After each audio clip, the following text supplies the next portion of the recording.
So good morning everyone, hello and जय Hind. Economics हम लोग का चल रहा था और इकोनॉमिक्स में हम लोग ऑलरेडी 3 चैप्टर कर चुके हैं। We have covered brief overview of Indian economy. हम लोग प्लानिंग इन इंडिया कर चुके हैं, जहाँ प्लानिंग कमीशन वगैरह देखे थे हम लोग, और हम लोग RBI and monetary policy of India भी समझ चुके हैं। आज हमारा 4th लेक्चर है इकोनॉमिक्स का, जहाँ पे हम लोग इन्फ्लेशन को समझेंगे। हम लोग यहाँ समझेंगे इन्फ्लेशन क्या होता है, इसको मेजर कैसे करते हैं। इसके अलावा बहुत सारे टर्म्स जैसे inflation, deflation, recession, stagflation, shrinkflation, ये सब वर्ड क्या होता है, यह सब वर्ड एक दूसरे से अलग क्यों हैं, कैसे हैं, हम लोग इन सारे बातों को देखेंगे। ठीक है, तो यहाँ से मल्टीपल टाइम क्वेश्चन फ्रेम किया गया, एग्जाम में आपके क्वेश्चन आता है। तो स्टार्ट करते हैं। ठीक है, okay. Good evening, good evening, good evening, good morning Anvay. Good evening कौन लिख रहा है? गुड मॉर्निंग नेहा, नवीन, चलो ऑलराइट। मानसी यूजुअल स्टार्ट करते हैं हम लोग, है ना। स्टार्ट करते हैं आज का लेक्चर, स्टार्ट करते हैं। ठीक है, सबसे पहले समझते हैं लिक्विडिटी, सेमी लिक्विड और इलिक्विड क्या होता है। लिक्विडिटी वो होता है कि आपके पास ना अगर कैश है, ठीक है, एक मिनट, हाँ। In the economy cash is the most liquid acid. ठीक है, इकोनॉमी में जो आपके पास अगर कैश है, राइट, आपके पास अगर कैश है तो ये क्या है, लिक्विड एसिड है। ये क्या है, लिक्विड है। ठीक है, बिकॉज आप इंस्टेंटली ये पेमेंट करने के बाद, किसी को कैश देने के बाद इंस्टेंटली आप कुछ उससे खरीद सकते हो, बाई कर सकते हो, परचेस कर सकते हो, राइट। दूसरा क्या होता है, सेमी लिक्विड। सेमी लिक्विड क्या होता है, सेमी लिक्विड एक तरह का एसेट होता है, right. You can get the cash for them after few hours और द डेज। जैसे आपका स्टॉक हो गया, राइट, स्टॉक्स हो गए, ये आपके सेमी लिक्विड के एग्जाम्पल है। ठीक है, इसके अलावा हाउस हो गया, हाउस वगैरह हो गया, ये सारे आपके इलिक्विड के एग्जाम्पल हैं, इलिक्विड एसेट्स हैं। ठीक है, चलिए, इसके अलावा एक और वर्ड आता है आपके सामने, एक और शब्द आएगा, लिक्विडिटी ट्रैप। लिक्विडिटी ट्रैप, अब ये क्या होता है, ये वो होता है कि आपके पास पैसे तो हैं, मतलब मार्केट में मनी तो है, लोगों के पास क्या है, पैसे हैं, मार्केट में मनी है, लेकिन लोग इसको खर्च नहीं कर रहे हैं, लोग इसको स्पेंड नहीं कर रहे हैं, बोल रहे हैं नहीं इसका हम एफडी करा लेंगे, राइट, या फिर इसको हम बैंक में रखेंगे, डिपॉजिट कर लेंगे। ठीक है, मतलब कि लोग इसको मार्केट में मनी फ्लो नहीं करने होने दे रहे हैं। आप इसको अपने पास जमा के रखे हो, आप इसको अपने पास जमा करके रखे हो, उसको बोलते हैं लिक्विडिटी ट्रैप। इसको बोलते हैं liquidity trap. When the consumer and investor hoard cash and refuse to spend, rendering monetary policy ineffective, right? आपके पास पैसे हैं मगर आप स्पेंड नहीं कर रहे हो, मार्केट में मनी फ्लो नहीं हो रहा है, राइट, उसको बोलते हैं लिक्विडिटी ट्रैप। चलो, अब टॉपिक पे आते हैं, जो हमारा टॉपिक है इन्फ्लेशन। अब इस टॉपिक पे आते हैं, इन्फ्लेशन है क्या, राइट। तो इन्फ्लेशन के बारे में बात करें, इन्फ्लेशन के बारे में बात करें तो इन्फ्लेशन मीन्स ऐसा कंडीशन जहाँ पे चीज़ें जो हैं वो लगातार महंगी होती जा रही हैं। चीज़ें जो है वो लगातार महंगी होती जा रही हैं, एंड उसका सप्लाई कम है, राइट, उसका सप्लाई जो है वो क्या है, कम है, सामान महंगा होता जा रहा है, purchasing power of the currency जो है वो क्या हो रहा है, वो घटता जा रहा है। ठीक है, फॉर एग्जांपल $4.99 का जो है पहले बर्गर आ रहा था, ठीक है, पहले 4 या 3 बर्गर मिलते थे $4.99 के। अब क्या है, अब आपको एक मिल रहा है। मतलब क्या है, मतलब ये है कि आपकी जो परचेजिंग पावर ऑफ करेंसी है, right, purchasing power of currency क्या है, वो क्या हुई है, वो कम हो गई है। ठीक है, वो क्या हो गई है, कम हो गई है। ठीक है, तो ध्यान रखना कि इन्फ्लेशन क्या होता है। इन्फ्लेशन एक ऐसा कंडीशन है, एक ऐसा कंडीशन है, राइट, जहाँ पे जो प्राइस है चीज़ों की वो क्या हो रही है, राइज हो रही है। ठीक है, जो कमोडिटीज़ की प्राइस है, राइट, वो क्या हो रही है, वो राइज हो रही है, लगातार राइज हो रही है। ठीक है, एंड जो करेंसी का परचेजिंग पावर है वो क्या हो रहा है, कम हो रहा है, वो क्या हो रहा है, कम हो रहा है। और अगर ये फिनोमिनन बहुत लंबे समय तक चला, लॉन्ग पीरियड तक चला, तो इसी को बोलते हैं इन्फ्लेशन, इसी को बोलते हैं इन्फ्लेशन। ठीक है, फॉर एग्जांपल यहाँ पे आप देख रहे हो, यहाँ एक बोतल है, राइट, यहाँ पे एक बोतल है जो कि 490 का दिखा रहा है, पहले 490 में मिलता था ये, राइट। अब आप 500 भी लेके जा रहे हो, 550 भी ले जा रहे हो, तो आपको नहीं मिल रहा है, ये अब कितना मिल रहा है, 590 में मिल रहा है, राइट। ठीक है, तो ये क्या है, ये इन्फ्लेशन का एग्जाम्पल है, राइट। तो अनचेक्ड इंक्रीज इन प्राइस, मतलब प्राइस जो है वो लगातार बढ़ता जा रहा है, जो आपका परचेजिंग पावर है मनी का, वो क्या हो रहा है, लगातार घटता जा रहा है ना, और प्राइस क्या हो रहा है, बढ़ता जा रहा है। तो इससे क्या होगा, इससे क्या होगा, ये आपके इन्फ्लेशन, इसको बोलेंगे इन्फ्लेशन। ठीक है, ये हुआ क्यों, ये क्यों हुआ, या तो डिमांड बढ़ गया या तो सप्लाई घट गया। डिमांड बढ़ने की वजह से होता है या फिर सप्लाई के घटने की वजह से होता है, डिमांड बढ़ने की वजह से फिर सप्लाई के घटने की वजह से होता है। ठीक है, तो इन्फ्लेशन में क्या होगा, इन्फ्लेशन में आपका जो डिमांड है किसी भी कमोडिटी का, वो क्या होगा, बढ़ता दिखाई देगा, राइट। जो सप्लाई है, जो सप्लाई है वो क्या होगा, वो आपका घटता दिखाई देगा, राइट। और जो परचेजिंग पावर ऑफ करेंसी है, जो आपकी परचेजिंग पावर ऑफ करेंसी है वो भी आपको आपकी घटती हुई दिखाई देंगी, वो भी आपकी घटती हुई दिखाई देंगी। तो ये क्या होगा, अगर ये बहुत लंबे समय के लिए रहा, लॉन्ग पीरियड के लिए रहा, तो इसी को बोलते हैं हम लोग इन्फ्लेशन, राइट, इसी को बोलते हैं इन्फ्लेशन। क्लियर है? चलो आगे बढ़ते हैं। अब बात करते हैं रिसेशन क्या होता है। इन्फ्लेशन तो समझ में आ गया हम लोग को, इन्फ्लेशन क्या होता है। अब बात करते हैं रिसेशन क्या होता है, राइट। रिसेशन क्या होता है, इसको हिंदी में बोलते हैं मंदी, राइट, मंदी आना। तो ये वो कंडीशन है जब देश में सामान लगातार सस्ता हो रहा है, जब देश में सामान जो है आपका लगातार सस्ता हो रहा है, बट मार्केट में लिक्विडिटी ना हो, कैश नहीं है। मार्केट में क्या है, कैश नहीं है। ठीक है, एक लेम टर्म में समझ रहे हैं कि it is a type of condition when in a country the general price of the commodities decreases, जो जनरल प्राइस है कमोडिटी का वो डिक्रीज हो रहा है, राइट। और जो परचेजिंग पावर है करेंसी का वो क्या हो रहा है, वो इंक्रीज हो रहा है। ठीक है। On other hand lack of liquidity in the market, मतलब आपके मार्केट में लिक्विडिटी भी नहीं है, कैश भी नहीं है, है ना, मनी फ्लो भी प्रॉपरली नहीं हो रहा है, उसको बोलते हैं रिसेशन, दैट इज मंदी। इसको एक और तरह से डिफाइन आप कर सकते हो कि when the economy stops growing and start shrinking accompanied by unemployment, मतलब जो आपकी इकोनॉमी है वो क्या हो रही है, वो श्रिंक हो रही है। अब आपकी जो इकोनॉमी है क्या हो रही है, वो श्रिंक हो रही है। ठीक है। इसके साथ साथ आपके आपके आपकी जो पॉपुलेशन है, जनसंख्या है, वहाँ पे अनएम्प्लॉयमेंट भी बढ़ रहा है, अनएम्प्लॉयमेंट भी बढ़ रहा है। इस कंडीशन को बोलते हैं रिसेशन, यानी मंदी आ जाना। इसको एक और आप टेक्निकल डेफिनेशन बोल सकते हो, that when the GDP of the country falls for the 2 straight quarter, when the GDP of the country falls for the 2 straight quarter. Quarter मतलब क्या होता है, ये नहीं, ठीक, क्वार्टर मतलब ये नहीं है। यहाँ क्वार्टर मतलब होता है, कोई नहीं बोलेगा क्वार्टर मतलब 250 ml, क्वार्टर मतलब होता है 3 महीने, 3 महीने, राइट। तो यहाँ पे 2 क्वार्टर के बारे में बात किया गया है, मतलब 6 महीने के बारे में बात किया गया है। इसका मतलब ये है कि आपकी कंट्री की जीडीपी, आपकी कंट्री की जीडीपी लगातार 6 महीने के लिए गिर रही है, राइट। आपकी कंट्री की जीडीपी लगातार जो है 6 महीने के लिए गिर रही है, तो इसको बोलेंगे मंदी आना, रिसेशन आना। क्या क्लियर है? क्लियर है। दो चीज हम लोग समझे हैं, पहला इन्फ्लेशन क्या होता है, पहला हम लोग समझे कि इन्फ्लेशन होता क्या है, और दूसरा समझे हम लोग रिसेशन क्या होता है। ठीक है, राइट। रिसेशन से प्रभावित होने वाली जो इंडस्ट्री है, सबसे ज़्यादा जो प्रभावित इससे होंगी वो इंडस्ट्री कौन कौन सी हैं, वो आपकी रियल स्टेट है, रियल स्टेट, रियल स्टेट। ठीक है। इसके अलावा आपका इंश्योरेंस, इंश्योरेंस सेक्टर हो गया, आपका बैंकिंग सेक्टर हो गया, राइट। तो ये सारी जो इंडस्ट्रीज है, राइट, सबसे ज़्यादा अफेक्टेड होंगी ये लोग। ये सारे जो सेक्टर है हमारे इकोनॉमी के, they will be the most affected during the recession. Clear है? ठीक है, चलो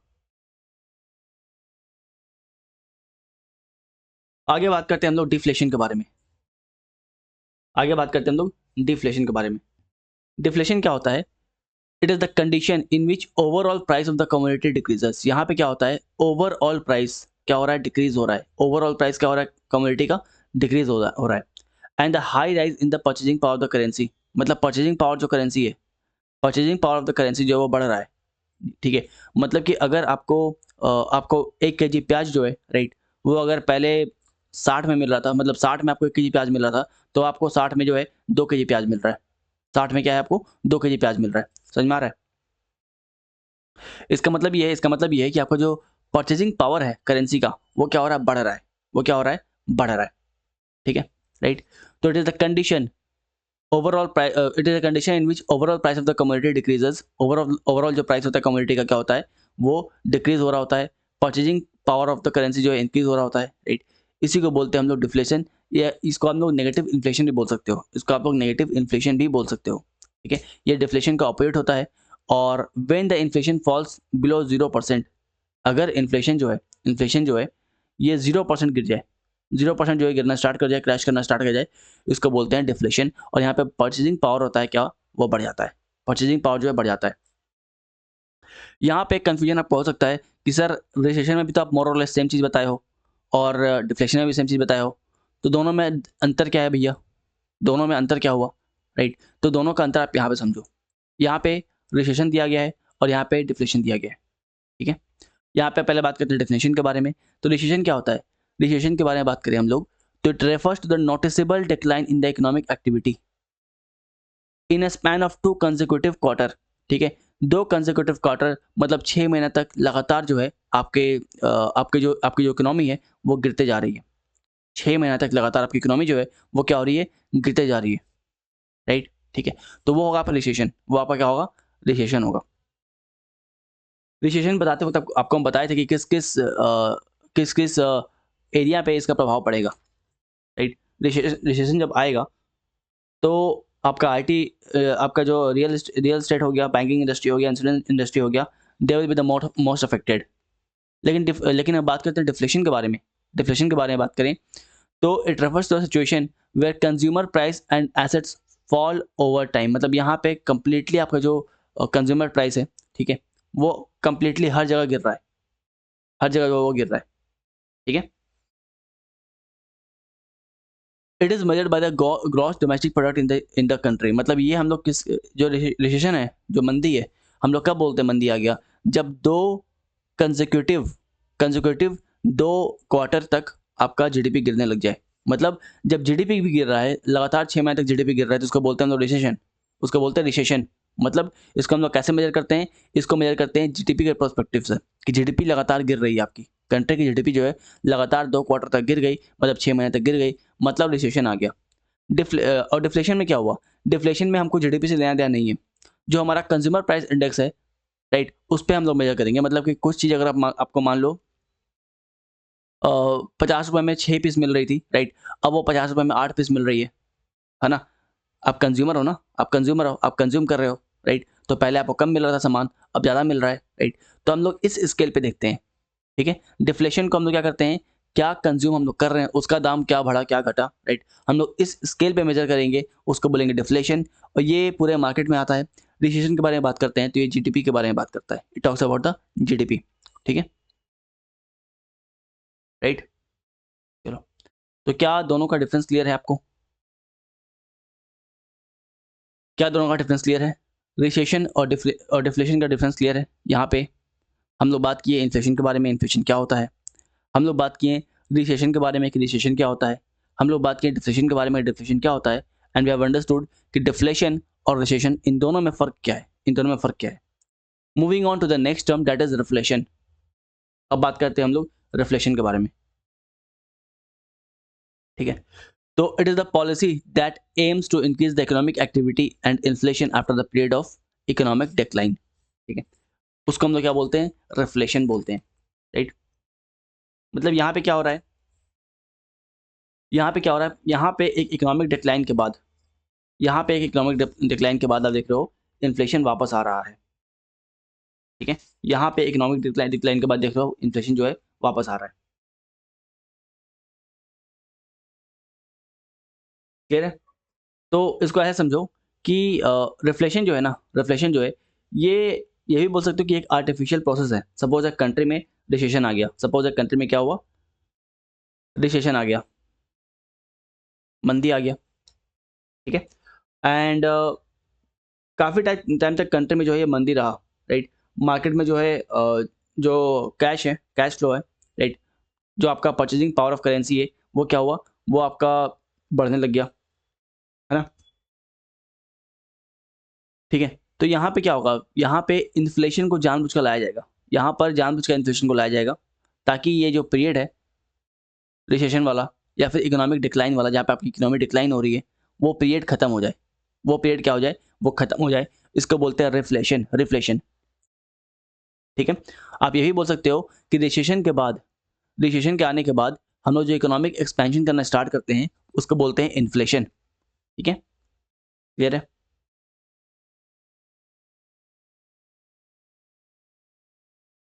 सर डिफ्लेशन से जीडीपी पे इफेक्ट नहीं होगा, नेहा राय। देखो नेहा, डिफ्लेशन जो है ना, it is more about consumer price index, ठीक है। दो चीज़ होता है, आप बाद में आगे आगे आगे पढ़ोगे कि इन्फ्लेशन जो है हम लोग दो तरीके से मेजर करते हैं, एक होता है डब्ल्यूपीआई, एक होता है सीपीआई, ठीक है। तो CPI basically consumer price index. यहाँ पे हम लोग को बस एक चीज़ से लेन देन है कि जो आप कंज्यूम कर रहे हो उसका प्राइस कितना घटा, right. Purchasing power of currency जो है उसके उस पर्टिकुलर चीज़ों के मुकाबले कितनी बढ़ी। पहले आपको 50 में वो चीज़ जितना मिल रहा था, अब कितना ज़्यादा मिल रहा है, ठीक है। हम लोग बस इससे कंपेयर करते हैं, अलग अलग मेजर होता है कंपेयर करने का, अलग अलग टूल होता है कंपेयर करने का। जब डिफ्लेशन के बारे में बात करेंगे तो यहाँ बात करेंगे हम लोग किसके बारे में, कंज्यूमर प्राइस इंडेक्स के बारे में, राइट, ठीक है। दूसरा बात ये है कि जो डिफ्लेशन है ये पूरे मार्केट में नहीं आता, पूरे मार्केट में नहीं आता कहने का मतलब है कि ऐसा नहीं कि पूरे कंट्री की जीडीपी पे इसका प्रभाव पड़ रहा है, ऐसा नहीं है। पूरे कंट्री की जीडीपी पे इसका प्रभाव इतना नहीं पड़ता जितना रिसेशन के आने से पड़ता है। क्लियर? क्या क्लियर है? चलो फिर बात की हम लोग रिफ्लेशन के बारे में, है ना। रिफ्लेशन क्या होता है कि रिसेशन आपकी कंट्री में आ रखा है काफी समय तक, इसको हटा रहे हो आप, इसको हटाने के लिए क्या करोगे, इन्फ्लेशन ले आओगे, है ना। It is the policy that aims to increase the economic activity and inflation after the period of economic decline. एक इकोनॉमिक डिक्लाइन आने के बाद, आप मार्केट में क्या कर रहे हो, इकोनॉमिक एक्टिविटी को बढ़ा रहे हो, राइट, इन्फ्लेशन ला रहे हो, ठीक है। उसको क्या बोलेंगे, उसको बोलेंगे रिफ्लेशन। यहाँ पे 4 टर्म हम देखें अब तक, ध्यान रखना है सारे टर्म्स को। पहले बात की इन्फ्लेशन के बारे में, जहाँ डिमांड बढ़ जाएगा, सप्लाई घट जाएगा और purchasing power of the currency जो है वो आपका घट जाएगा। यहाँ पे डिमांड लगातार बढ़ रहा है, ठीक है, या तो सप्लाई शॉर्टेज है इसलिए बढ़ रहा है, राइट, या फिर लोग बढ़ गए इसलिए बढ़ रहा है, किसी भी कारण से आपका डिमांड बढ़ रहा है, डिमांड बढ़ रहा है, उतना सप्लाई नहीं है और आपकी purchasing power of the currency जो है वो घट चुकी है और ये बहुत लंबे समय के लिए मार्केट में आ गया, तो इसको बोलते हैं इन्फ्लेशन, ठीक है। यहाँ पे आपको एग्जांपल देके हम बताएं, ठीक है। चलो इसके बाद बात की रिसेशन के बारे में, बात की हम, एंड फिर हम बात की यहाँ पे डिफ्लेशन के बारे में। वी हैव डिस्कस्ड ये दोनों में डिफरेंस क्या है, एंड वी हैव डिस्कस्ड कि रिफ्लेशन क्या होता है। रिसेशन के हटने के बाद जो आपका मार्केट फ्लोरिश हो रहा होता है, इकोनॉमिक एक्टिविटी जो बढ़ रही होती है, उनको बोलते हैं हम लोग रिफ्लेशन। ओके, चलो आगे बढ़ते हैं, बात करते हैं डिसफ्लेशन के बारे में। डिसफ्लेशन को समझने के लिए इस ग्राफ को समझना पड़ेगा, ठीक है। आपको हम डिफ्लेशन बताए थे, तो यहाँ पे समझो कि इन्फ्लेशन क्या होता है, कि प्राइस बढ़ रहा है किसी भी चीज़ का, है ना, किसी भी चीज़ का प्राइस बढ़ रहा है उसको बोलते हैं इन्फ्लेशन। यहाँ पे देखो इन्फ्लेशन के बारे में बात किए थे हम बताए थे कि इन्फ्लेशन जो है डिमांड बढ़ने की वजह से क्या हो रहा है, purchasing power of the currency वो घट रही है, मतलब प्राइस आपका बढ़ रहा है। जो चीज़ आपको पहले 490 में मिल रहा था अब वो 590 में मिल रहा है, राइट, है ना, ठीक है।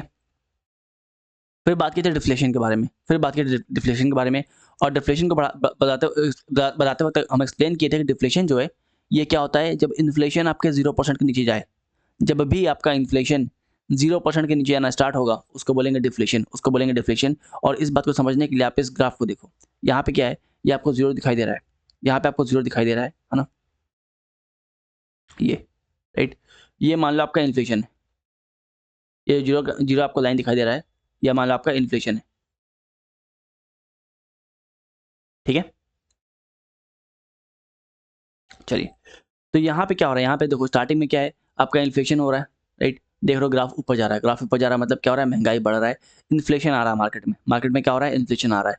मार्केट में इन्फ्लेशन आने का मतलब ये है, पहले ही बताएं कि मार्केट में इन्फ्लेशन आने का मतलब ये है कि मार्केट में जो रुपीज़ है, पैसा जो है मार्केट में वो क्या हो रहा है, बढ़ रहा है, राइट। मार्केट में क्या हो रहा है, इकोनॉमी में क्या है, पैसा बढ़ रहा है, ठीक है। अब क्या है, एक पर्टिकुलर टाइम के बाद देखो ये क्या हुआ, डिफ्लेशन आना स्टार्ट हुआ, सॉरी डिसइन्फ्लेशन आना स्टार्ट हुआ, डिसइन्फ्लेशन आना मतलब क्या हो रहा है, प्राइस के दाम अभी भी बढ़ रहे हैं। यहाँ पे अगर किसी चीज़ का दाम जो है 100 रुपये था, यहाँ पे किसी का दाम 100 रुपये था, तो यहाँ से एक लाइन खींचो, ठीक है, यहाँ से एक लाइन खींचो, तो देखो यहाँ पे लगातार प्राइस बढ़ रहा है, ठीक है। यहाँ तक आते आते इस चीज़ का दाम जो है 1000 रुपये हो गया, और सपोज इस चीज़ का ये जो गुड्स है, जो कमोडिटी, उसका दाम जो है 1000 रुपये हो गया। अब यहाँ से देखो, यहाँ से 1000 रुपये के बाद जो है दाम गिरना चालू हुआ, प्राइस गिरना चालू हुआ, बट स्टिल यहाँ पे आता था इसका प्राइस अभी भी 200 है, मतलब 100 के मुकाबले 200 ज़्यादा हुआ ना, इसका मतलब महंगाई अभी भी बढ़ रहा है। हम ये नहीं बोल सकते कि महंगाई कम हो रहा है, महंगाई अभी भी बढ़ रहा है, राइट। तुम्हारे दादाजी अभी भी बोले हैं कि पहले तो मेरे समय 100 में मिलता था, ठीक है, अब 200 में हो गया, राइट। तो महंगाई अभी भी बढ़ रहा है, कंपैरेटिवली महंगाई अभी भी बढ़ रहा है, ठीक है, लेकिन उस रेट से नहीं बढ़ रहा है जिस रेट से बढ़ना चाहिए, फॉर एग्जांपल यहाँ पे ऊपर में एक हम ये देखो यहाँ पे राइट, यहाँ पे हम लिखे हैं कि पहले कोई प्रोडक्ट है जो 100 रुपये का मिल रहा था, एक प्रोडक्ट जो पहले 100 रुपये का मिल रहा था, अब वही प्रोडक्ट जो है वो 150 का हो गया, वही प्रोडक्ट जो है 150 का हो गया, मतलब कि कितना परसेंट इंक्रीज, 50% इंक्रीज, 50% इंक्रीज। इसके बाद सेम प्रोडक्ट जो है वो 160 रुपीज़ का हो गया, राइट, सेम प्रोडक्ट जो है 160 रुपीज़ का हो गया, मतलब कि 6.66 नियर अबाउट अप्रॉक्सीमेटली 6.66 जो है परसेंट का इंक्रीज यहाँ पे दिखाई दे रहा है। दाम तो भाई इवेंचुअली बढ़ा ना, पहले 100 का था अब 160 का हो गया, तो दाम तो बढ़ा ना, राइट, लेकिन इस स्पीड से नहीं बढ़ा। ये जो स्पीड था ना, ये जो स्पीड था पहले वाले केस में 50% की स्पीड से दाम बढ़ा था, उस स्पीड में दाम नहीं बढ़ा, यहाँ पे उस स्पीड में दाम नहीं बढ़ा, राइट, रेट बढ़ा है, इन्फ्लेशन आया है, मतलब कि महंगाई आया है, अभी भी कमोडिटी के दाम अभी भी आगे बढ़ रहे हैं, ऊपर जा रहे हैं, लेकिन उस स्पीड से नहीं जा रहे हैं जिस स्पीड से यहाँ पे जा रहे थे। तो इसको बोलेंगे हम लोग इन्फ्लेशन, इसको बोलेंगे हम लोग इन्फ्लेशन, राइट, इसको बोलेंगे इन्फ्लेशन। और ये जो रेट है जहाँ पे महंगाई तो बढ़ रहा है लेकिन बहुत स्पीड से नहीं बढ़ रहा है, इसको बोलेंगे डिस्फ्लेशन, इसको बोलेंगे डिस्फ्लेशन, डिस्फ्लेशन, ठीक है। अब मान लो कि इसका दाम जो है वो 90 रुपये हो गया, अब इस प्रोडक्ट का दाम कितना हो गया, 90 रुपये हो गया, 90 रुपये हो गया, राइट, मतलब कि कम, यहाँ तक इन्फ्लेशन था ना, यहाँ तक इन्फ्लेशन था, राइट, 100 पे आते आते क्या होगा, इन्फ्लेशन 0% हो जाएगा, और जैसे ही ये 100 के नीचे जाएगा, जैसे ही प्राइस 100 के नीचे जाएगा, मतलब क्या होगा, क्या होगा, आपका इन्फ्लेशन जो है नेगेटिव हो गया, इन्फ्लेशन जो है नेगेटिव हो गया, मतलब क्या हो गया, डिफ्लेशन हो गया, डिफ्लेशन हो गया। क्या क्लियर है? यहाँ पे आपका इन्फ्लेशन क्लियर है, डिसइन्फ्लेशन क्लियर है, और डिफ्लेशन क्लियर है क्या? इन्फ्लेशन में दाम बढ़ रहा था, बहुत तेजी से बढ़ रहा था, डिफ्लेशन में भी दाम आपका बढ़ रहा है, लेकिन उस दर से नहीं बढ़ रहा है, उस स्पीड से, उस गति से नहीं बढ़ रहा है जिस गति से बढ़ते हुए आ रहा था, राइट। तो ये आपका डिफरेंस है, फाइन डिफरेंस है बिल्कुल इन्फ्लेशन और डिसइन्फ्लेशन के बीच में, ठीक है। बाकी डिस्फ्लेशन के बारे में आपको बता दिए, डिफ्लेशन बता दिए, रिसेशन बता दिए, राइट, है ना, रिफ्लेशन बता दिए, ये सारे टर्म्स आप ध्यान रखोगे, क्लियर है?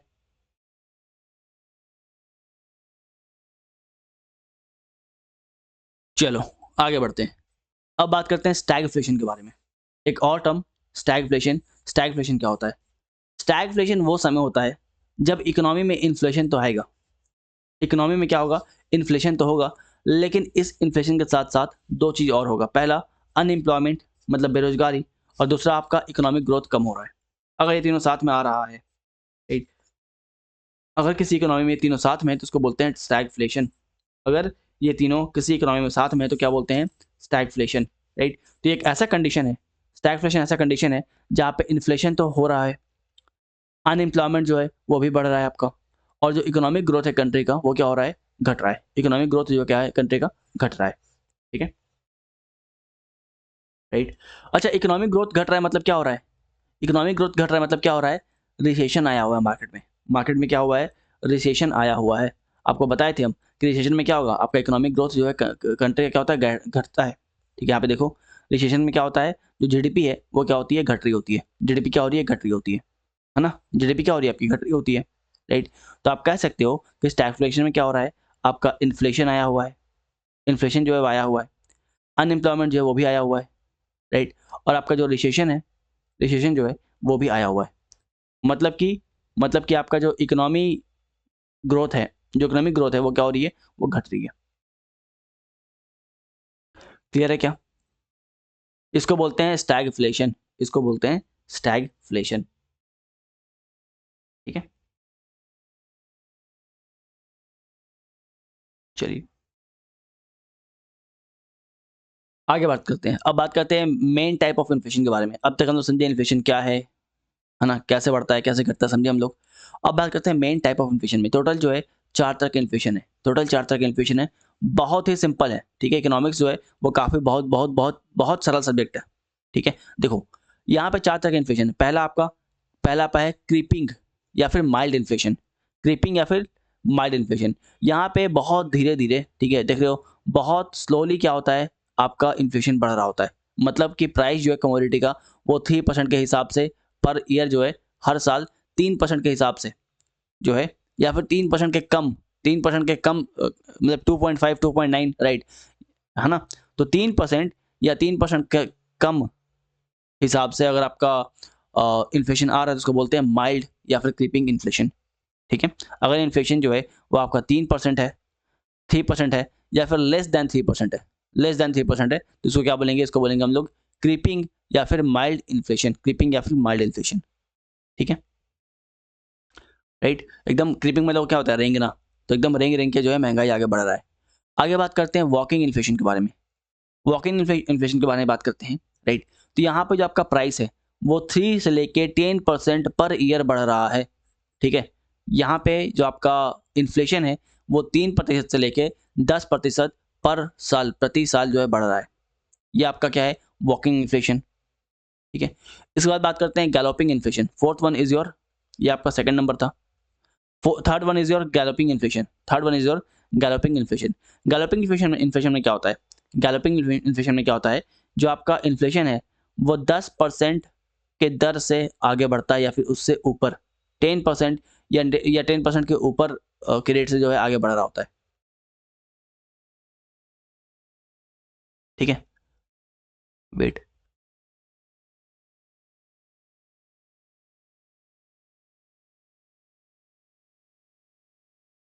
चलो। तो यहाँ पे क्या हो रहा है, जो रेट ऑफ इन्फ्लेशन है वो 10% या फिर 10% से ज़्यादा स्पीड से आगे बढ़ रहा है। ठीक है, fourth one is your hyper inflation. Fourth one is your hyper inflation, जो कि बहुत डेंजरस है।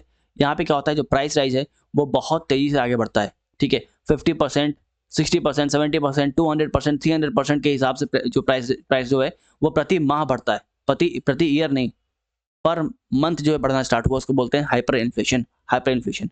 ठीक है, 4 तरह के इन्फ्लेशन आपको बताए हैं। पहला आपका क्रीपिंग या फिर माइल्ड इन्फ्लेशन, जहाँ पे इन्फ्लेशन 3% या उसके कम के दर से हर साल आगे बढ़ रहा है। दूसरा आपका वॉकिंग इन्फ्लेशन। वॉकिंग इन्फ्लेशन जो है, जहाँ पे आपका प्राइस जो है वो 3% या 3% से लेके 10% के बीच में आगे बढ़ रहा है पर ईयर। बात करते हैं गैलोपिंग इन्फ्लेशन के बारे में, जो कि प्राइस है अगर 10% या 10% के ऊपर के दर से अगर बढ़ना स्टार्ट हो गया तो उसको बोलते हैं गैलोपिंग इन्फ्लेशन। एंड बात करते हैं हाइपर इन्फ्लेशन के बारे में, तो हाइपर इन्फ्लेशन में क्या होगा, अगर 50% पर मंथ, राइट, इस हिसाब से अगर आपका इन्फ्लेशन बढ़ रहा है तो उसको बोलते हैं हम लोग hyper inflation, hyper inflation. Clear है, इसको बोलते हैं लोग हाइपर इन्फ्लेशन। ठीक है, चलिए, हाइपर इन्फ्लेशन समझ लिए ना। अब हाइपर इन्फ्लेशन का रिजल्ट क्या होगा, हम बोले कि डेंजरस है, राइट, डेंजरस तो है। कैसा डेंजरस है, इसका रिजल्ट क्या होगा, क्योंकि भैया इन्फ्लेशन तो, थोड़ा बहुत इन्फ्लेशन तो कंट्री के लिए अच्छा है ना। अगर इन्फ्लेशन नहीं रहेगा तो मंदी आ जाएगा, है ना। तो थोड़ा बहुत इन्फ्लेशन जो है कंट्री के लिए अच्छा है, कंट्री के जीडीपी के लिए अच्छा है। अगर इन्फ्लेशन नहीं रहेगा तो रिसेशन आ जाएगा, और रिसेशन आएगा तो जीडीपी गिरेगी आपकी, जीडीपी गिरेगी आपकी, राइट। तो इन्फ्लेशन तो अच्छा है मार्केट के लिए, थोड़ा बहुत इन्फ्लेशन मार्केट के लिए क्या है, कंट्री के लिए क्या है, अच्छा है। लेकिन हाइपर इन्फ्लेशन जो डेंजरस है, क्यों डेंजरस है, इसके बारे में बात करते हैं और इसके केस स्टडी को समझेंगे हम लोग, इसके केस स्टडी को समझेंगे। तो हाइपर इन्फ्लेशन होता क्या है, it is a type of condition, ये एक ऐसा कंडीशन है जहाँ पे एक कंट्री में जो रेट ऑफ इन्फ्लेशन है वो बहुत तेजी से बढ़ना स्टार्ट होता है। ठीक है, it is type of condition where in a country the rate of inflation rises so much that the people of the country and the government may think of using the alternate currency or finally switching over the barter system। मतलब ये इतना dangerous है, right, कि आप basically जो government है, right, वो currency swap करने के बारे में सोचती है कि करेंसी जो उसको स्वैप करते हैं, है ना, अगले दूसरा करेंसी इस्तेमाल करेंगे हम लोग या फिर बाटा सिस्टम पे आ जाएंगे, इतना डेंजरस है ये। इसके अगर हम इसके अगर हम कुछ केस स्टडी के बारे में बात करते हैं, राइट, इसके केस स्टडी के बारे में बात करते हैं, तो हाइपर इन्फ्लेशन समझ में आपको आ गया ना। हाइपर इन्फ्लेशन में क्या होता है कि जो इन्फ्लेशन है वो बहुत तेजी से आगे बढ़ेगा, 100% या फिर 200%, 300%, इस रेट से आपका इन्फ्लेशन जो है भागना स्टार्ट करता है पर मंथ। इसको बोलते हैं हम लोग हाइपर इन्फ्लेशन, हाइपर इन्फ्लेशन। ठीक है, अब इसके एक केस स्टडी को लेते हैं हम लोग, इसके केस स्टडी को लेते हैं जिम्बाब्वे में। ठीक है, जिम्बाब्वे में हाइपर इन्फ्लेशन आया, बहुत अच्छा इसका एग्जाम्पल है। जिम्बाब्वे में हाइपर इन्फ्लेशन आया, और हाइपर इन्फ्लेशन आने की वजह से क्या हुआ कि 100 ट्रिलियन डॉलर का नोट जो छापना पड़ा, सोच लो। ठीक है, ये 100 ट्रिलियन डॉलर का नोट जो है वो छापना पड़ रहा है, क्योंकि सबके पास बहुत पैसा है ना। इन्फ्लेशन में सब क्या होता है, इन्फ्लेशन में मार्केट में पैसा आता है, सबके पास पैसा आता है। हाइपर इन्फ्लेशन मतलब सबके पास बहुत पैसा है और वो पैसा इतना ज़्यादा हो गया कि कोई वैल्यू ही नहीं है उस पैसे की। राइट? जो समोसा आपको अब आज 10 रुपए में मिल रहा है, राइट? लेकिन जो हाइपर इन्फ्लेशन आ गया, हाइपर इन्फ्लेशन आ गया, जो समोसा बनाने वाला है, राइट? उसके पास भी तो बहुत सारे पैसे आ गए, तो अब क्या वो 10 का समोसा देगा? अब वो समोसा बोलेगा 1 लाख का भैया, 1 लाख के नीचे नहीं मिलेगा, ठीक है? एक 10 वाला पानी का बोतल जो है वो 5 लाख के नीचे नहीं मिलेगा, समझ में आ रहा है? इसको बोलते हैं, जब ये कंडीशन आ जाए इसको बोलते हैं हाइपर इन्फ्लेशन, हाइपर इन्फ्लेशन, ठीक है? जहाँ पे करेंसी का वैल्यू जो है वो बहुत खराब हो जाता है, आपके करेंसी का वैल्यू बहुत खराब हो जाता है। ये ज़िम्बाब्वे में हुआ था। एक्चुअली हुआ क्या कि ज़िम्बाब्वे में जो सेंट्रल बैंक है, वो एक्सेस करेंसी छापना स्टार्ट किए वो लोग, राइट? वो लोग एक्सेस करेंसी छाप दिए। जब एक्सेस करेंसी करेंसी छाप दिए, तो कंट्री में इन्फ्लेशन आया। इन्फ्लेशन जो है बहुत तेज़ी से बढ़ने लग गया। इसको कंट्रोल करने के लिए वो लोग क्या किए, कंट्रोल करने के लिए बड़े नोट छापना स्टार्ट किए, राइट? ये लोग जो है बड़े-बड़े नोट छापना स्टार्ट किए। हो गया कि $100 ट्रिलियन का भी नोट छापा गया है वहाँ पे। क्लियर है? ठीक है? तो इसी को बोलते हैं हम लोग हाइपर इन्फ्लेशन, हाइपर इन्फ्लेशन, ठीक है? क्या क्लियर है? पाकिस्तान में नहीं आया ना सर। पाकिस्तान में तो नहीं, हाइपर इन्फ्लेशन तो नहीं है वहाँ पे। हाइपर इन्फ्लेशन तो वहाँ पे नहीं है, ठीक है? चलो, तो किसी कंट्री में, राइट, ध्यान रखना कि किसी कंट्री में अगर बड़े-बड़े नोट छापे जा रहे हैं, ठीक है? किसी भी कंट्री में अगर बहुत बड़े-बड़े नोट छापे जा रहे हैं दोस्त, इसका मतलब कि दिक्कत वाला बात है, वो खुशी वाला बात नहीं है, ठीक है? राइट? हालाँकि हमें ऐसा बताया गया था कि ये जो बड़े नोट छापे जा रहे हैं ना, ये ब्लैक मनी के लिए, बट असलियत में क्या है कि गरीबों का अच्छा खासा बचाया गया था, ठीक है? क्योंकि गरीबों को किसकी पड़ी है ना? किसको गरीबों की पड़ी है, ठीक है? किसको गरीबों की पड़ी है और गरीब ने कहा कि यार आगे बढ़ते हैं। अगला आपका है श्रिंकफ्लेशन, अगला आपका है श्रिंकफ्लेशन, राइट? श्रिंकफ्लेशन। श्रिंकफ्लेशन में क्या होता है कि आप देखे होंगे कि एक बिस्किट का पैकेट, राइट? जिसके अंदर 10 बिस्किट्स थे, राइट? वही बिस्किट का पैकेट जो है, पहले भी वो ₹5 में मिल रहा था, आज भी वो 5 में मिल रहा है, बट उसके अंदर 9 बिस्किट हो गए या फिर 8 बिस्किट्स हो गए, ठीक है? उल्टा उस पे और लिख दिया है 33% एक्स्ट्रा, ठीक है? उस पे लिख दिया 33% एक्स्ट्रा, बट मिल क्या रहा है? सेम प्राइस पे कम मिल रहा है, श्रिंक हो रहा है। इसको बोलते हैं श्रिंकफ्लेशन, राइट? इसको बोलते हैं श्रिंकफ्लेशन। क्लियर है? ठीक है? चलो, तो वहीं यहाँ पे आपको पिक्टोग्राफिक रिप्रेजेंटेशन में दिखाने का प्रयास किया गया है कि श्रिंकफ्लेशन क्या होता है। एक बॉटल, राइट, जिसका प्राइस 450 था पहले, श्रिंकफ्लेशन की वजह से क्या हुआ, वो बॉटल छोटा हो गया। देखो पहले इतना बड़ा था, ठीक है, 2 लीटर का था, अब क्या हो गया, 1.75 लीटर का हो गया, 1.75 लीटर का हो गया, राइट? एंड प्राइस जो है सेम है, प्राइस अब भी सेम है। पहले भी $5 में आ रहा था, आज भी $5 में आ रहा है, ठीक है? पहले भी 450 में आ रहा था, आज भी 450 में आ रहा है, राइट? बट क्या हुआ, क्वांटिटी इसका घट गया, राइट? क्वांटिटी घट गया। इसको बोलते हैं श्रिंकफ्लेशन, इसको बोलते हैं श्रिंकफ्लेशन। क्लियर है? फॉर एग्जाम्पल ये पोलो आपने जो बचपन में खाए होगे, राइट? पहले इतना बड़ा था ₹5 में, अब क्या हुआ, छोटा कर दिया, सेम प्राइस में छोटा कर दिया। यहाँ पे उल्टा और लिख देते हैं कि 33% एक्स्ट्रा, नाउ 33% एक्स्ट्रा, ठीक है? तो ये सब बस बेवकूफ़ बनाने का सीन है, श्रिंकफ्लेशन बोलते हैं इसको। Clear? Integration of memes with information is awesome. अरे वो याद करने में सुविधा होता है। चलो ठीक है, आगे बढ़ते हैं। ये आपको बेसिकली ये ऐसा चैप्टर है ना, जहाँ पे ये टर्म्स आपको कंफ्यूज करेंगे। ये सारे जो टर्म्स है ना, ये सारे जो टर्म्स हैं, जो आपके इन्फ्लेशन टर्म है, रिसेशन टर्म है, राइट? डिफ्लेशन है, रिसेशन एंड डिफ्लेशन के बीच का डिफरेंस है, ठीक है?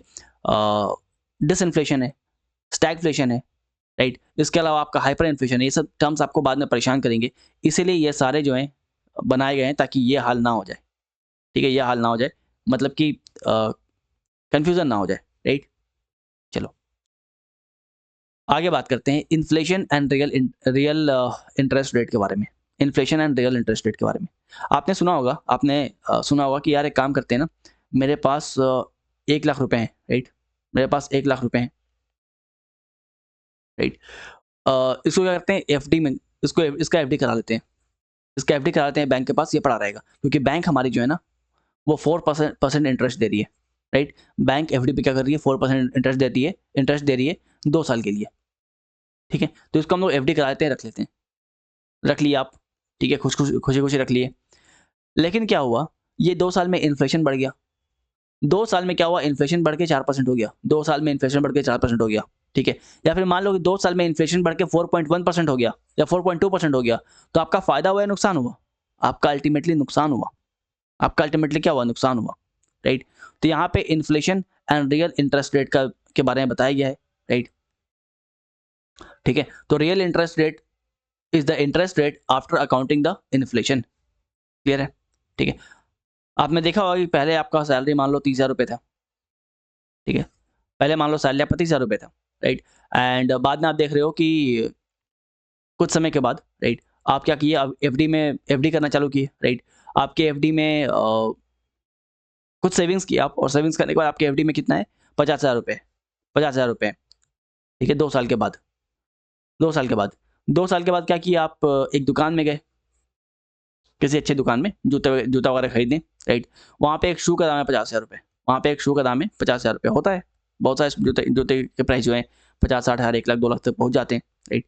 तो कितना बुरा लगेगा कि आपकी सैलरी से ज़्यादा जो है या फिर आपका सैलरी जो है वो जूते के प्राइस टैग पे लिखा हुआ है, ठीक है? तो ये बेसिकली ये समझाने का प्रयास कर रहे हैं हम कि inflation and real interest rate क्या होता है, रियल इंटरेस्ट रेट क्या होता है, ठीक है? ओके, चलो आगे बढ़ते हैं। Point to point inflation. Point to point inflation बिल्कुल ईज़ी है, जैसे इसका नाम है वैसे इसका काम है। इसमें क्या होता है कि इसमें क्या होता है कि सपोज़ मान लो कि कोई ईयर, राइट, कोई साल 2018, 2018 का, 2018 क्यों लेंगे, 2024 लेते हैं, ठीक है? 2024 का जनवरी, 2024 का जनवरी, 2024 के जनवरी में क्या है, जो अनियन है, जो प्याज है, राइट, वो 1500 रुपये क्विंटल था, 1500 रुपये क्विंटल था। अब 2025 में जनवरी मंथ में जो आपका अनियन है, जो प्याज है, राइट, वो 1800 रुपये क्विंटल हो गया, वो 1800 रुपये क्विंटल हो गया, है ना?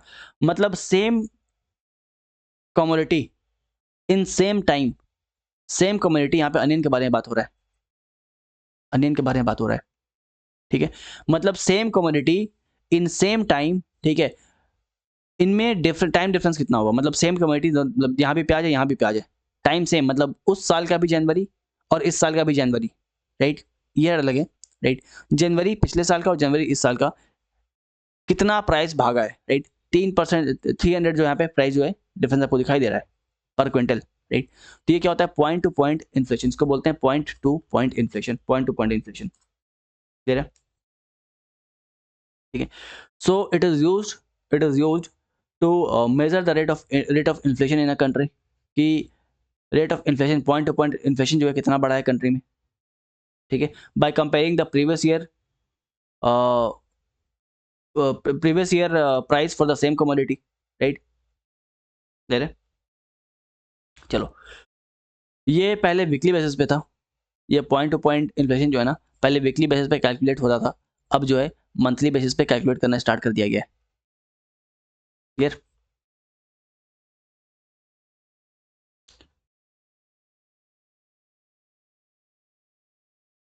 चलो आगे बढ़ते हैं, आगे बात करते हैं कोर इन्फ्लेशन के बारे में। आई होप यहाँ तक किसी को कोई दिक्कत नहीं है, यहाँ तक क्लियर है ना?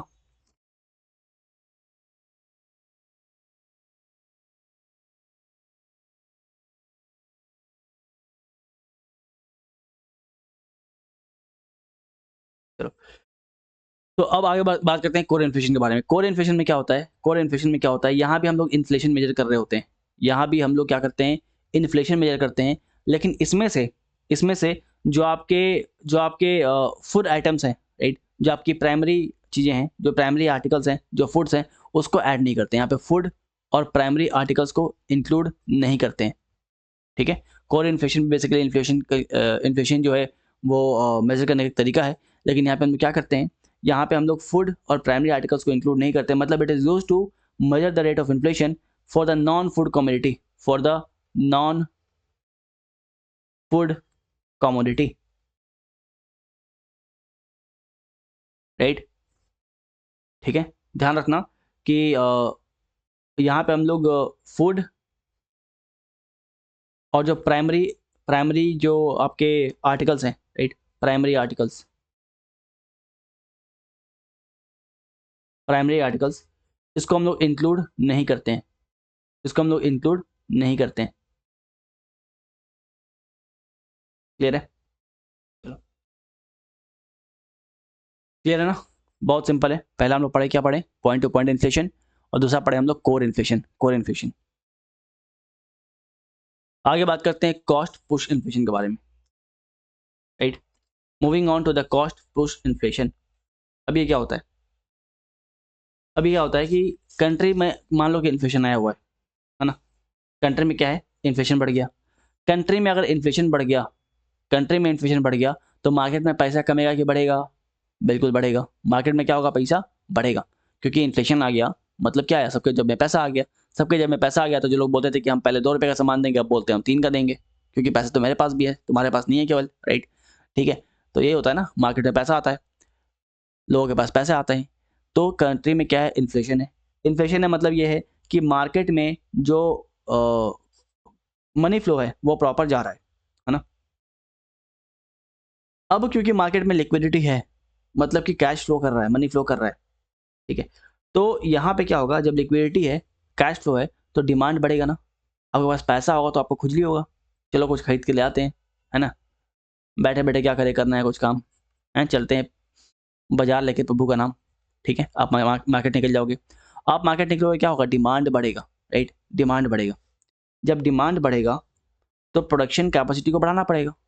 डिमांड को मीट करने के लिए सप्लाई को, दैट इज प्रोडक्शन कैपेसिटी को बढ़ाना पड़ेगा। और ज़्यादा प्रॉफिट करने के लिए क्या करेंगे जो वो लोग हैं, जो प्रोडक्शन कैपेसिटी को बढ़ा रहे हैं, वो ज़्यादा प्रॉफिट करने के लिए क्या करेंगे? जो रॉ मटेरियल्स है उसके दाम को बढ़ा देंगे। उसके दाम को क्या करेंगे? बढ़ा देंगे। रॉ मटेरियल दाम को बढ़ा देंगे। रॉ मटेरियल दाम को जब बढ़ा देंगे, उसके बाद क्या होगा? आपका अल्टीमेटली क्या होगा? जब रॉ मटेरियल के दाम को बढ़ाएंगे, प्रोडक्शन कैपेसिटी बढ़ेगा, तो हमारा जो फिनिश्ड गुड निकल के आएगा, जो हमारा फिनिश्ड गुड निकल के आएगा, उसका भी दाम बढ़ा रहेगा ना। बिल्कुल, उसका भी दाम बढ़ा रहेगा। समझ में आ रहा है चीज़ें कैसे आगे बढ़ रही हैं? आपके कंट्री में इन्फ्लेशन है, मतलब आपके पास बाजार में पैसा है, ठीक है, आपके पॉकेट में पैसा है। आपके पॉकेट में पैसा है तो आप डिमांड करना चालू किए कि हमको 6,000 रुपये चाहिए, ठीक है, हम कुछ तो मंगाएंगे, राइट। या फिर मान लो 5,000 रुपये चाहिए, कुछ तो मंगाएंगे। वो पैसा लेके आप मार्केट में निकल गए। वो पैसे लेके आप जब मार्केट में निकल जाओगे, राइट, तो क्या होगा? डिमांड बढ़ेगा। डिमांड जब बढ़ेगा तो सप्लाई को मीट करना पड़ेगा डिमांड के अकॉर्डिंग। जब सप्लाई को मीट करना पड़ेगा तो उस अकॉर्डिंग क्या होगा? प्रोडक्शन कैपेसिटी को बढ़ाना पड़ेगा। जो प्रोड्यूस कर रहे हैं वो देख रहे हैं कि भैया डिमांड तो है काफ़ी सारा। जब डिमांड है तो क्या करते हैं? रॉ मटेरियल के दाम को बढ़ा देते हैं। रॉ मटेरियल दाम को बढ़ा देंगे। जब रॉ मटेरियल के दाम को बढ़ाएंगे तो यहाँ पे क्या होगा? जो हमारा फिनिश्ड प्रोडक्ट्स है, जो हमारा फिनिश्ड गुड्स है, उसका दाम अल्टीमेटली बढ़ जाएगा, राइट। तो यहाँ पे क्या हो रहा है? Cost push inflation. यहाँ पे कॉस्ट पुश हो रहा है। समझ में आ रहा है? ठीक है, ठीक है।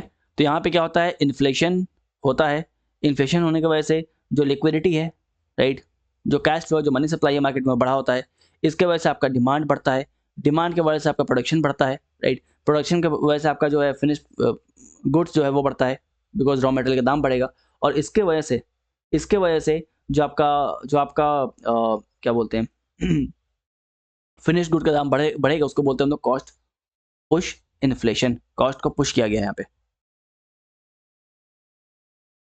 क्लियर है? चलिए आगे बढ़ते हैं। अब बात करते हैं डिमांड पुल इन्फ्लेशन के बारे में। अब तक क्या पढ़े? Cost push inflation. अब बात करेंगे demand pull inflation. Demand pull inflation, अब इसमें क्या होता है और ये कॉस्ट पुश से अलग कैसे है? ठीक है, ये कॉस्ट पुश से अलग कैसे है? चलो, अगर मान लो कि अ, जो 6,000 का सामान मिल रहा है ना, राइट, हाँ ठीक है, वो क्या है? वो बहुत लिमिटेड है, वो एक है या दो है ना? और लेने वाले सबके पास पैसे बहुत हो गए हैं। सामान लेने वाले उनके वो लोग बहुत हो गए हैं, राइट। उनके पास आप मान लो कि 7-8 लोग हो, 5, 6, 7, 8 लोग हो, राइट। समझ में आ रहा है? तो अब होगा क्या? आपके आपके डिमांड तो कम है ना, सॉरी आई मीन डिमांड तो ज़्यादा है ना, डिमांड तो ज़्यादा है, मगर सप्लाई तो कम है। डिमांड ज़्यादा है, सप्लाई कम है। जब डिमांड ज़्यादा है, सप्लाई कम होगा, तो ये इंसान बोलेगा कि भाई ये सामान जो है इसको हम लोग अब और दाम में बेचेंगे, ठीक है। तो डिमांड के वजह से जो आपका गुड्स का या कमोडिटी का, राइट, या सर्विसेज का, किसी चीज़ का भी अगर प्राइस बढ़ता है, अगर प्राइस बढ़ता है इसको बोलते हैं demand pull inflation. Demand pull inflation, यहाँ पे सप्लाई का शॉर्टेज रहता है, यहाँ पे सप्लाई का शॉर्टेज रहेगा। ठीक है, क्लियर है? चलो,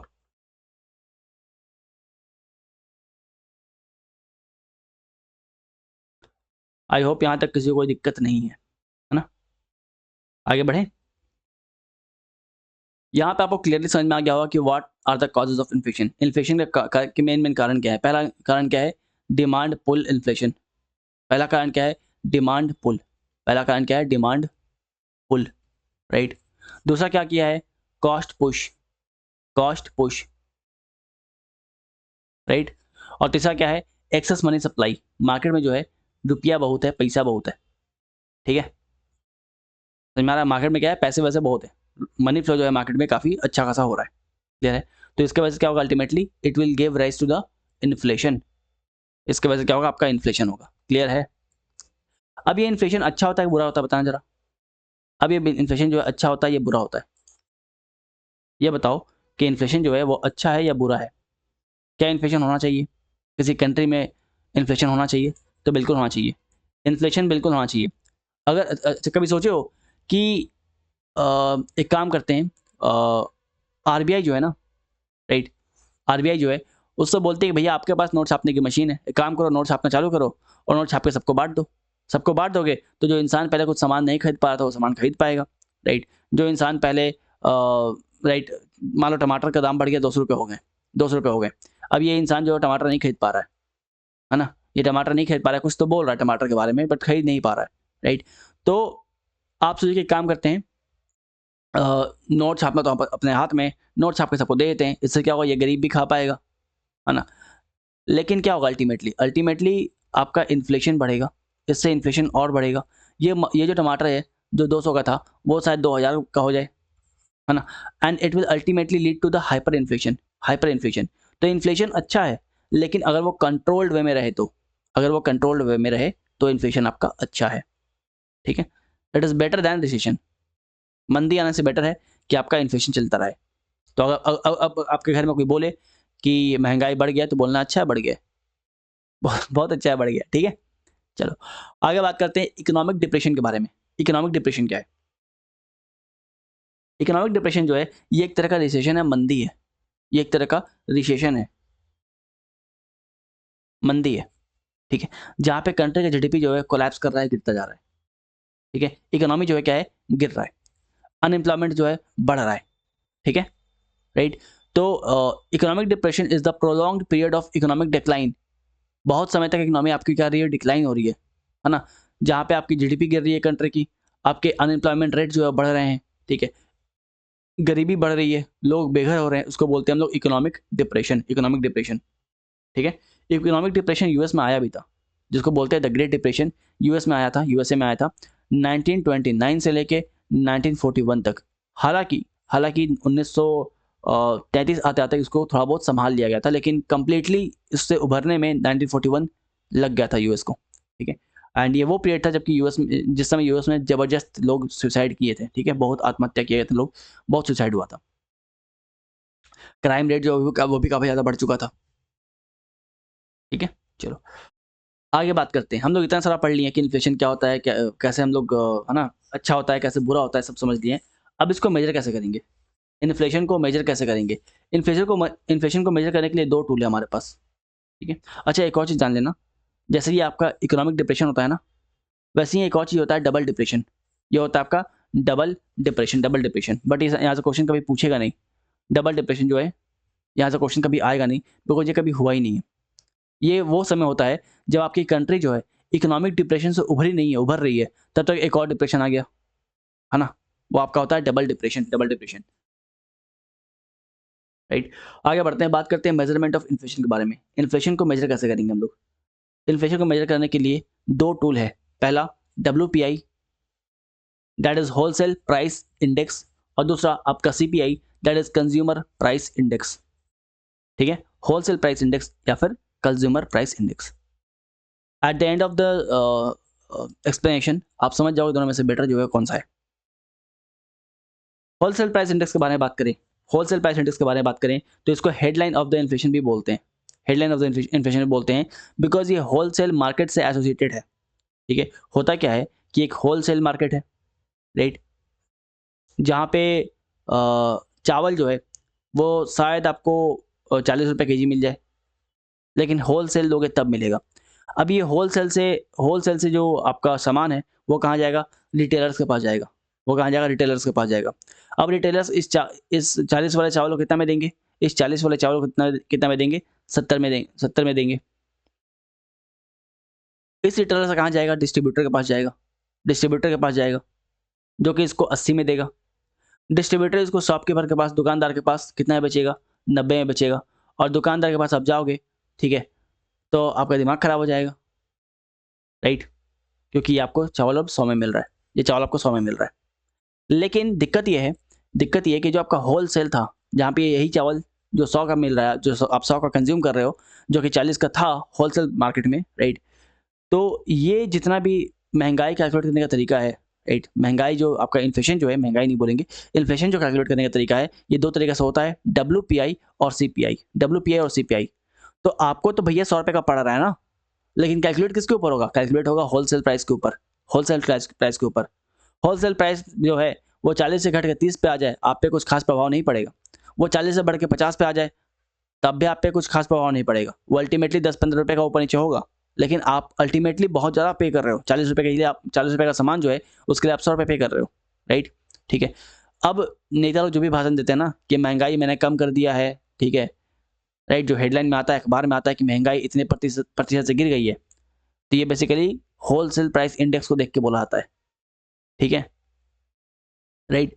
जो भी नेता लोग बयान देते हैं कि महंगाई इतनी परसेंट गिर गई है, वो गई, ये हो गई, वो हो गई है, हमको घंटा उससे मतलब नहीं है। तुम होलसेल प्राइस का बता रहे हो, हमको उससे मतलब ही नहीं है। तुम सीपीआई का बताओ ना, कंज्यूमर प्राइस इंडेक्स का बताओ, जो हम कंज्यूम कर रहे हैं उसके ऊपर बात करो। लेकिन नहीं, यहाँ पे बात होता है होलसेल प्राइस इंडेक्स के ऊपर, इसीलिए इसको बोलते हैं headline of the inflation, headline date of the inflation, ठीक है, headline date of the inflation, because अखबार के हेडलाइन में बनता है ये कि इतना का परसेंट महंगाई बढ़ गई है, घट गई है। ये डेटा कहाँ से कलेक्ट करते हैं, ये डेटा कलेक्ट करते हैं होलसेल मार्केट से, होलसेल मार्केट। और कितनी कम्युनिटीज़ के अंदर रखी गई हैं, 697 कम्युनिटीज़ के अंदर रखी गई हैं, जहाँ पे प्राइमरी आर्टिकल 117 है, फ्यूल एंड पावर है 116 आइटम्स, एंड मैन्युफैक्चर्ड प्रोडक्ट्स जो है 564 आइटम्स। इतने सारे आपको याद नहीं करने, आप बस याद कर लो कि प्राइमरी कम्युनिटी जो है कितनी है इसके अंदर। ऑल दो एग्जाम में आपसे ये भी नहीं पूछेगा, ठीक है, ये इस टाइप के डेटा आपसे नहीं पूछते हैं। हाँ, बेस ईयर पूछेगा कि बेस ईयर क्या मानेंगे। जैसे हम अगर बोल रहे हैं, अगर मान लो कोई नेता के बयान दे रहा है कि भैया पहले चावल 40 का था, अब जो है वो 35 का हो गया है, राइट, या पहले चावल 40 चावल का था, है ना, अब 35 का हो गया है, तो 40 का कब था, 40 का 2012 में था भाई, ठीक है, अब 2025 चल रहा है, 2025 चल रहा है, ठीक है। या फिर कोई अगर नेता आके बोलता है कि महंगाई बहुत बढ़ गया है, महंगाई बहुत बढ़ गया है, ठीक है, पहले चावल जो है आपका 2012 में 40 का था, अब कितना हो गया है, अब 60 का हो गया है, तो इन्फ्लेशन भी तो जोड़ोगे उसमें, राइट, ठीक है। तो बेसिकली बेस ईयर, यहाँ पे सबसे गंदा बात ये है कि बेस ईयर जो है 2011-12 माना गया है, अब तक इसी के ऊपर कैलकुलेट होता आता है, अब तक इसी पे कैलकुलेट होता है। पहले 2007 पे होता था, अब 2011-12 पे होता है। तो it is not well represented, सही से इसको रिप्रेजेंट नहीं किया गया, राइट, सही से इसको रिप्रेजेंट जो है वो नहीं किया गया। इसको पब्लिश कौन करता है, पब्लिश कौन करेगा इसको, तो it is published by office of economic adviser, ministry of commerce and industry. It is published by Office of Economic Advisor in the Department of Industrial Policy and Promotion under Ministry of Commerce and Industry, right?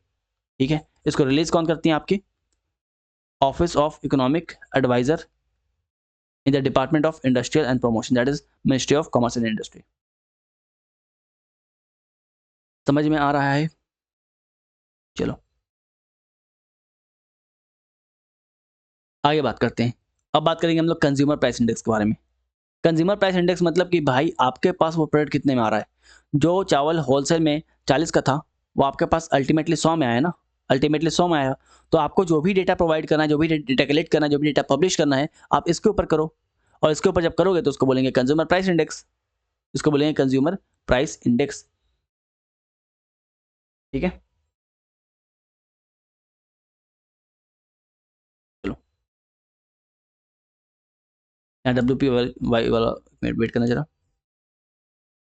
चलो फिर हाँ। तो आपने सुना होगा कि government job जो लोग तैयारी कर रहे हैं बड़ा खुश होते हैं कि चलो डीए बढ़ गया, डीए बढ़ गया, है ना? राइट? डीए को बढ़ा दिया गया है। या अगर आप देखते हो कि आपका डीएनएस अलाउंस जो है बढ़ाया गया है, वो क्या देख के बढ़ाया जाता है? वो देख के बढ़ाया जाता है कंज्यूमर प्राइस इंडेक्स, राइट? जो डीएनएस अलाउंस है is directly dependent upon the CPI, that is consumer price index, meaning as the CPI changes, अगर CPI चेंज हो रहा है, अगर CPI चेंज हो रहा है, बढ़ रहा है, इसका मतलब है कि इन्फ्लेशन बढ़ रहा है, इन्फ्लेशन बढ़ रहा है, इन्फ्लेशन बढ़ रहा है, इसका मतलब कि आपका डीएनएस अलाउंस जो है वो बढ़ेगा, उसको एडजस्ट किया जाएगा और आपका अल्टीमेटली सैलरी भी जो होगा वो आपका बढ़ेगा, अल्टीमेटली आपका सैलरी जो होगा वो भी आपका बढ़ेगा, ठीक है? राइट? तो डीएनए जो आपका डीए अमाउंट है, डीएनएस अलाउंस अमाउंट है, is adjusted according to health maintain an employee purchasing power against the rising cost of living. Essentially a higher CPI leads to a higher DA amount, ठीक है? Right? और जो CPI वाला data है वो retail market से जो है इसको कलेक्ट किया जाता है। इसका भी बेस ईयर 2012 ही रखा गया है एंड इट इज ना बेटर देन डब्ल्यूपीआई से थोड़ा सा ये बेटर है। क्लियर है? आई होप ये चैप्टर आप लोगों को समझ में आया होगा। जो भी दिक्कत लोगों को होता है यहाँ पे, ठीक है? लिक्विडिटी क्या होता है, लिक्विडिटी ट्रैप क्या होता है, आई होप आपको इन्फ्लेशन क्लियरली समझ में आ गया होगा, राइट? है ना? ठीक है, नहीं समझ में आया तो बी अ वाइज मैन, आपको समझ में आ जाएगा। आगे बात करते हैं, रिसेशन क्या होता है। हम लोग समझे कि रिसेशन जो है वो होता क्या है एंड डिफ्लेशन क्या होता है, इन दोनों में अंतर क्या है, इन दोनों में अंतर क्या है हम लोग वो देखेंगे। रिसेशन और डिफ्लेशन में अंतर क्या होता है, वी हैव डिस्कस्ड अबाउट कि रिफ्लेशन क्या होता है। हम लोग समझे कि डिफ्लेशन क्या, डिसइन्फ्लेशन क्या होता है, डिसइन्फ्लेशन जो है वो इन्फ्लेशन से अलग कैसे है और डिसइन्फ्लेशन जो है डिफ्लेशन से अलग कैसे है, ये समझे हम लोग। हम लोग बात की स्टैगफ्लेशन के बारे में, we have discussed about the main type of inflation, जो कि 4 तरह के इन्फ्लेशन, इसके बारे में हम लोग बात किए। We have discussed about the hyper inflation, इससे कुछ केस स्टडी को देखे थे हम लोग लेके, राइट? इसके बाद बात की हम लोग, खैर ये तो रहने दो, इनको भी रहने दो, है ना? स्ट्रिंगफ्लेशन के बारे में बात की, स्ट्रिंगफ्लेशन क्या होता है। वी हैव डिस्कस्ड अबाउट कि रियल इंटरेस्ट रेट क्या है, राइट? इसके अलावा पॉइंट टू पॉइंट इन्फ्लेशन होता क्या है ना? हम लोग बेसिकली दो कमोडिटी को हम लोग दो कमोडिटी के प्राइस को हम लोग क्या करते हैं, कंपेयर कर रहे होते हैं, राइट? इसके अलावा कोर इन्फ्लेशन क्या होता है आपका, कोर इन्फ्लेशन क्या होता है, कॉस्ट पुश इन्फ्लेशन क्या है, डिमांड पुल इन्फ्लेशन क्या है, राइट? अल्टीमेटली इन्फ्लेशन जो है किसके वजह से बढ़ रहा है, क्या कारण है इन्फ्लेशन बढ़ने की वजह से, डिप्रेशन क्या होता है, डबल डिप्रेशन क्या होता है, एंड डब्ल्यूपीआई एंड सीपीआई क्या होता है, जिससे तो हम लोग इन्फ्लेशन को मेजर करते हैं, राइट? तो that's end with our topic, ठीक है? कल स्टार्ट करेंगे हम लोग अपने नए चैप्टर को, प्रोबेबली बजट एंड टैक्सेशन जो हम लोग कल करेंगे।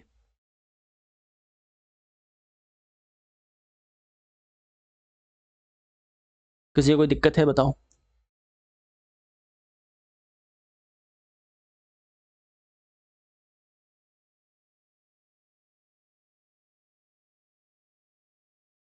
क्लियर क्लियर, चलो फिर, है ना?